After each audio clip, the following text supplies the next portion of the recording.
স্বার্থহীন এক সম্পর্ক বা এক ভালোবাসার নাম বন্ধুত্বের ভালোবাসা। জীবিকার তাগিদে রাস্তা দিয়ে যাইতেছিলাম, মামা ডাক দিল পিঠা খাওয়ার জন্য। একত মামা ডাক দিছে, দ্বিতীয়ত পিঠা খাওয়ার বিষয় আছে এখানে, না খাইলেও তো। আসসালামু আলাইকুম, হোয়াটসঅ্যাপ এভরিওয়ান। আমি কাউসার আহমেদ শাওন আছি আপনাদের সাথে। আশা করি সবাই অনেক ভালো আছেন।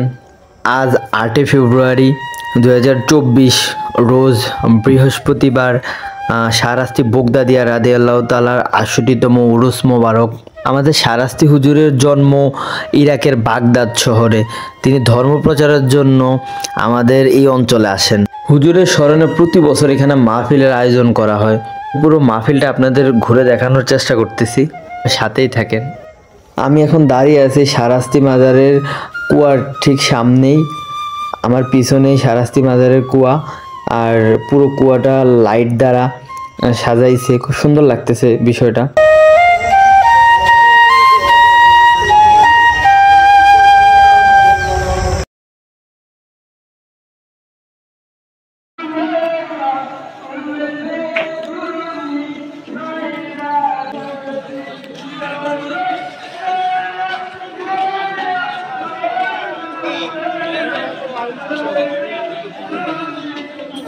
আমি ভিতরে গেলাম হুজুরের কবর জিয়ারত করার জন্য। আমি সময় পাইলেই ওইদিকে যাই আর হুজুরের কবর জিয়ারত করি। এটা আমার কাছে অনেক ভালো লাগে। এটাই আমাদের সবার করা উচিত, কিন্তু এটার বাইরে আমরা যে বাড়াবাড়ি করি এগুলো সম্পূর্ণ নিষেধ। বর্তমান সময়ে মাজারের কার্যক্রমগুলা একেবারে ব্যবসায় পরিণত হয়েছে। মানুষ এখানে আসতেছে, টাকা দিতেছে, নিয়ত করতেছে, অনেকে দেখলাম যে নামাজও পড়তেছে। তো এটার মানে কি আসলে আমি খুঁজে পাইলাম না। অনেকের আবার বাহিরে দেখলাম যে মোমবাতি জ্বালাইতেছে নিয়ত করে। মানুষ আসলে আমরা কতটা বোকা এটা বলে বোঝানো যাবে না। এখানে মোমবাতি জ্বালাইলে যদি মনের ইচ্ছা পূরণ হইতো, তাইলে সবাই এখানে মোমবাতি জ্বালাইতো, আর কেউ আল্লাহর কাছে চাইতো না। এই বোকা মানুষগুলা কবে বুঝবে? আমরা একমাত্র আল্লাহর কাছেই চাইবো, আর ইনশাল্লাহ আল্লাহ আমাদের সব দিবে। কখনো মোমবাতি জ্বালায়া বা হুজুরের কাছে চাইয়া বা অন্য মানুষের কাছে চাই আমরা কিছুই পাবো না, ওটা গুনার ভাগীদার হব। এটা আমাদের সবার মাথায় রাখতে হবে। আউযু বিল্লাহি মিনাশ শাইতানির রাজীম।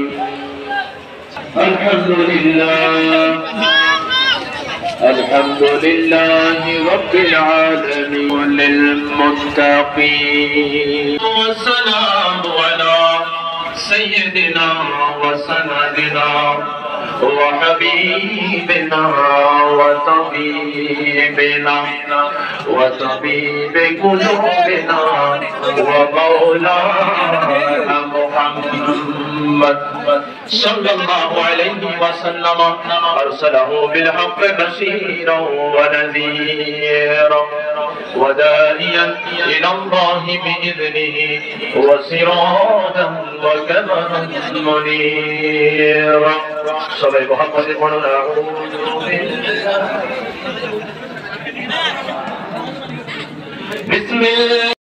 আমার বেস্ট ফ্রেন্ড আমার কল দিছে, কলটা কেটে গেছে। আমি আবার ঘুরাই ওরে কল করছি।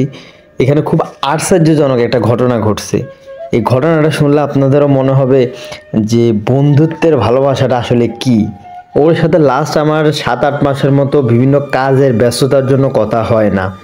এই মাহফিলে আমি এমনিতে যাইতে চাইতাম না, তো প্রতি বছর ওই আমার জোর করে এই মাহফিলে নিয়ে যাইত। ওই বিদেশ থাকার কারণে লাস্ট 2 বছর এই মাহফিলে আমার আর যাওয়া হয় নাই। এবার আমি মাহফিলে গেলাম, ওর সাথে এমনি তো আমার কোনো যোগাযোগ নাই। প্রায় 7-8 মাসের মতো ওর সাথে আমার কোনো কথা হয় না। মাহফিলে যাওয়ার পর আমি যখন মাহফিলে যেয়ে দাঁড়াইছি, হুট করে ওর ভিডিও কল। প্রায় 7-8 মাস পর ওর কলটা পাই আমি প্রচুর পরিমাণ খুশি হয়েছি আর অনেক পরিমাণ অবাক হয়েছি। হয়তো এটাই বন্ধুত্বের ভালোবাসা বা ভালোবাসার টান। বন্ধুত্বের ভালোবাসারা আসলে অনেক অবাক করার বিষয়। স্বার্থহীন এক সম্পর্ক বা এক ভালোবাসার নাম বন্ধুত্বের ভালোবাসা। জীবিকার তাগিদে বাহিরে আসোস, খুব মিস করি তোরে, ভালো থাকিস। মাহফিল শান্তিপূর্ণভাবে শেষ করার জন্য পুলিশ সদস্যরা তাদের দায়িত্ব পালন করতেছে, ধন্যবাদ তাদেরকে।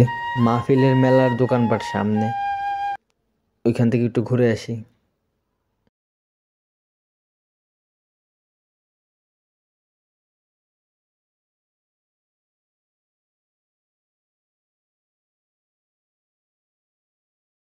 রাস্তা দিয়ে যাইতেছিলাম, মামা ডাক দিল পিঠা খাওয়ার জন্য। একে তো মামা ডাক দিছে, দ্বিতীয়ত পিঠা খাওয়ার বিষয় আছে এখানে, না খাইলেও তো হয় না। তো সবাই নিয়ে পিঠা খাইতে চলে গেলাম, মামা খাওয়াইব বইলা কথা। ওইখানে যাই দেখি ভাই, চাচা, বড় ভাই, ছোট ভাই, মামা সব ওইখানে এলাকার সদস্য। মামা পিঠা খাওয়াইলো সবাই মিলে পিঠা খাইলাম।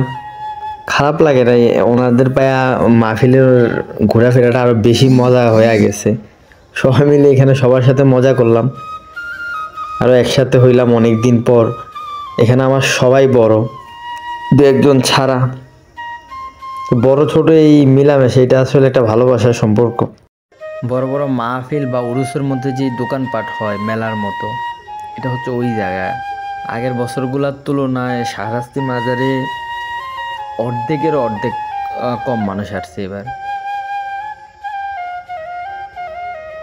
দোকানপাট অনেক হয়েছে, বাট মানুষ খুবই কম, একেবারেই কম।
অনেক ঘোরাফেরা করলাম, অনেক টাইম কাটাইলাম সবাইরে নিয়ে।